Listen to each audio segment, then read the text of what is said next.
We're here in the world headquarters of Rob Ford. I'm going to call you Mayor Ford. If Bill Clinton and George Bush still go by President Bush and President Clinton, you can still go by Mayor Ford.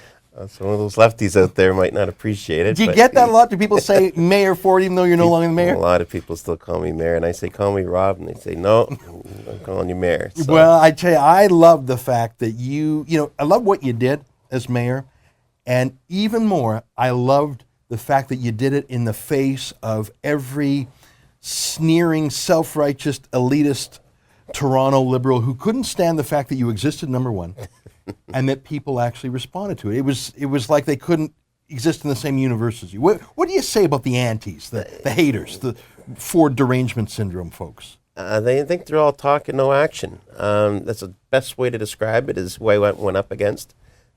We handed them a beating like they never had before. I felt I would have beaten John Tory hands down if I didn't get sick. But, that's all yesterday. I'm moving on now. I got a big operation on Monday, and then I want to come back and run against, our big spending mayor. All the money I've saved, he squandered, and it's very frustrating. And, I return the phone calls. I do this stuff. I go to people's front door. The poorest people in the city and Toronto Community Housing. I tour Toronto Community Housing. I help these people out. And, the lefties, they talk about it, but they don't do it. So it's funny you say that. Every single minority, visible minority, especially in this city that I've ever talked to, is not just a slight fan of yours. It's almost like a tribal connection that you are. It's almost as if you were Toronto's first black president in a way. I mean, black mayor. I mean, the connection you have with minorities or outsiders is more than just light. Like, it feels like, I think they regard you as one of theirs and vice versa. I think that's one of the reasons why the white liberal establishment hates you, because you've got a connection with people they pretend to speak for. I couldn't agree with you more. What is it? I mean, you're so white, you're pink. But why do you have this connection with New Connect? Like, what is it? You know what? Maybe since I was, went to junior kindergarten, my school was very mixed in grade 1 to grade 8. My school was very, very mixed. I don't know what it is. It's just my upbringing. My dad adopted a boy from Morocco at a very young age. So I understand where these people come from, how hard it is to get off, to get on their feet and, make a living in this city. I mean, if you look at the vote, the more ethnic the neighborhood, the higher your numbers. Let's talk a little bit about your health. You say you're going under the knife, 10-hour surgery. Yeah, so what? Tell me about that. I have cancer. I have a tumor here that was approximately 15 centimeters. I did 5 rounds of chemo, 27 rounds of radiation, and now we've got it down to about 5 centimeters. They have to cut me 30 centimeters from here down to here, another 30 centimeters from here right down to my crotch. I'm going to be out, if they want to use a pretty blatant word, for 10 hours. Wow. And then it's going to be, the operation's going to be 10 hours, and I'm going to be in the hospital for 14 hours. Wow. They have to get the cancer, and hopefully they'll get it all and take it from there. It's all in the good Lord's hands, and that's pretty well it. So I wish you well. That's heavy business. You're still working full tilt. I mean, just coming in here today, people want to meet you. Everyone's lined up without an appointment. Everyone wants a piece. Yeah. Rob, before you return all your phone calls still, which I don't know how you do it in a city this size. Yeah. You took a little bit of time off. Why are you going full tilt? Why are you still going? Do you have big plans? What are your plans? God willing, you get through the surgery. What are your plans in the future? You going to run again? No, as councillor, you going to run for mayor? Definitely. With mayor or council? Well, I'm getting through my health first. I want to see how I feel coming back. You have to be 100% to run for mayor. If I feel anything like I do now without this cancer, I'm definitely running for mayor. If I'm not on my game 100%, then I'll run for councillor. But that's no insult to people that are councillors. It's a tough job, but I got to really concentrate, Ezra, on this cancer. This is life and death, literally, life and death. If something goes wrong, I might not be here in a year. We don't know. I've got God kids. willing, I've everything got goes well, yeah. my wife, and it's tough. Let me take you through a few quick snappers. I'm curious about your views of a bunch of things. Let's start. You mentioned the existing mayor. I want to get to your disagreements with him, but is there anything he's done that you say, thumbs up, John Tory exceeded my expectations? See, Ezra, I wish I could, and I talked to Nothing. him. There's the other- nothing? I said, John, give me something that I can hang my hat on and say, John, you did something. Yeah. Name one thing. Yeah.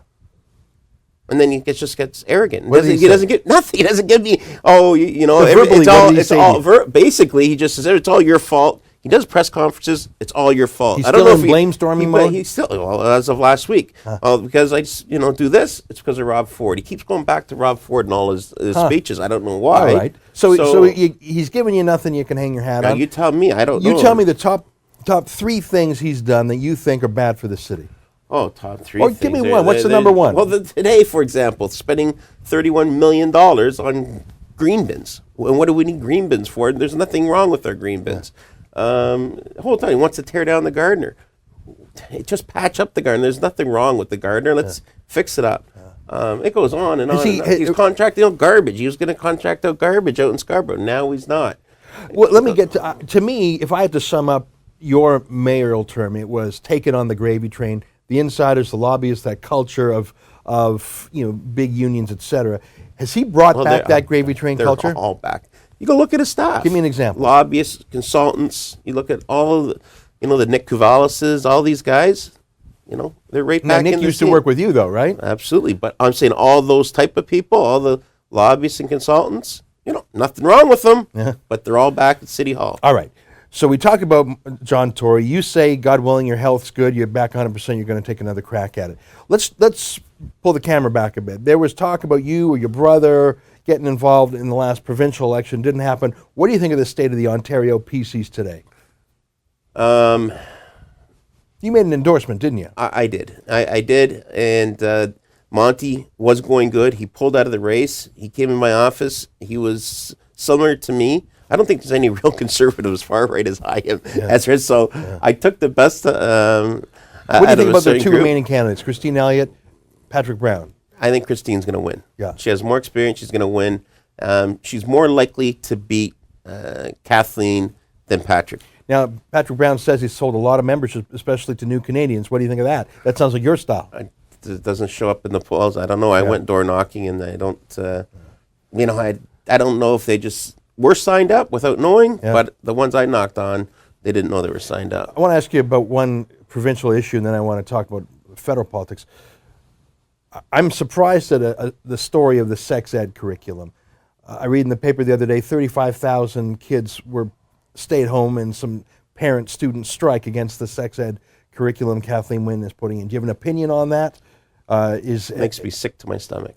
Makes me absolutely sick. Give me an example. Why? Is because I have two kids, one in grade 2, one in grade 4. Yeah.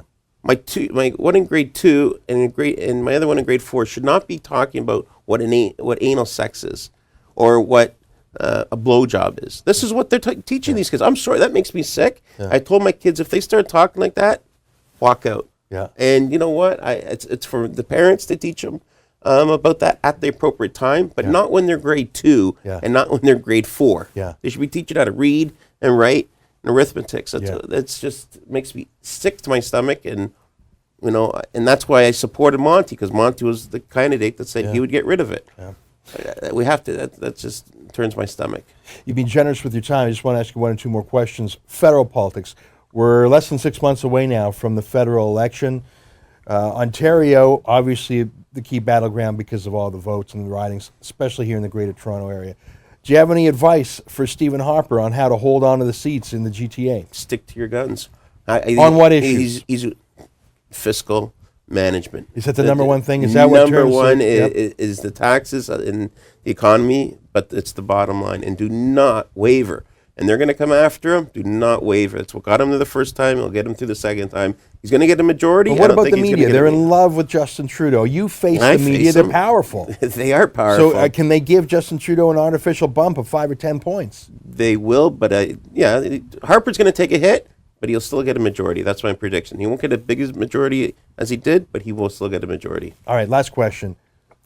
I'm from Alberta. I'm out here in exile in Toronto. I don't even know why you're sitting on my couch if you're from Alberta right Well, now. because it's the People's Republic of Alberta now. NDP just took over the province. You're going to see a bunch of economic refugees flooding into Toronto. What do you think of that? That's going to benefit us. Give me a word for my Alberta friends who are building bunkers right now. You're hiding underground. Your communist friends out in Alberta now. I don't know. It's like reminds me of the old days of reform and the Conservatives splitting it, and now they're going back to it provincially with the Wild Rose and the PCs. Yeah. Just get to one and let's go. You can't have these NDPers taking over. Yeah, it's crazy. It's Bob Ray days all over again for you guys. Boy, hopefully not. Well, Mayor, great to. I'm going to call you Mayor. I don't care what anyone else says. Great to see you. Best of luck in the surgery, and thanks for spending so much time with us. Thanks, Ezra. I really appreciate it. Thank you so much.